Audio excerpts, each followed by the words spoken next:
nous une grande joie, voilà, je dois dire, pour une militante de la démocratie, de la laïcité, parce que malgré tout, Tunis est un pays qui a fait beaucoup pour la laïcité, pour les femmes depuis très longtemps.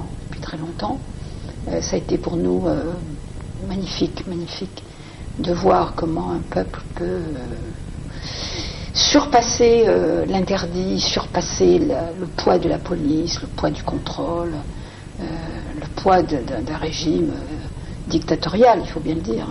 La modernisation de la famille tunisienne, qui a maintenant un demi-siècle, a joué considérablement dans la capacité du peuple tunisien, d'abord de résister pendant le règne de Ben Ali, mais en même temps de trouver la force de se révolter, la force de se rebeller.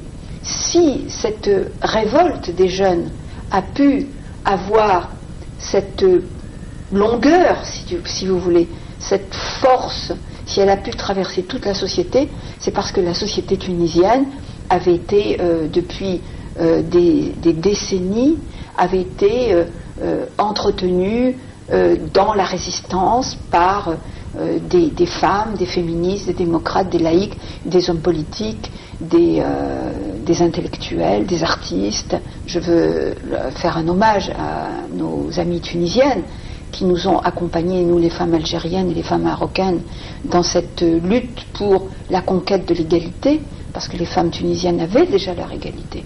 Mais les femmes tunisiennes ont très vite compris que l'égalité des hommes et des femmes ne peut pas s'inscrire dans la société si elle n'est pas accompagnée par la liberté pour tous, pour les hommes et pour les femmes. Je mettrai un petit bémol dans ce que je dis. Je voudrais dire ma déception de voir que dans le gouvernement provisoire, il n'y avait pas beaucoup de femmes. Alors on me dit, mais c'est provisoire, etc. Mais moi je pense que, si vous voulez, le poids des images, le poids des symboles est très important. Et dans cette période provisoire se jouent des choses fondamentales et déterminantes. Nous avons de l'espoir parce que ce qui va se jouer en Tunisie va être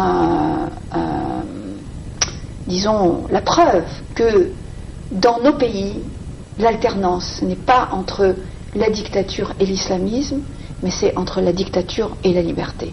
Et là, nous comptons beaucoup sur les Tunisiens pour en apporter la preuve.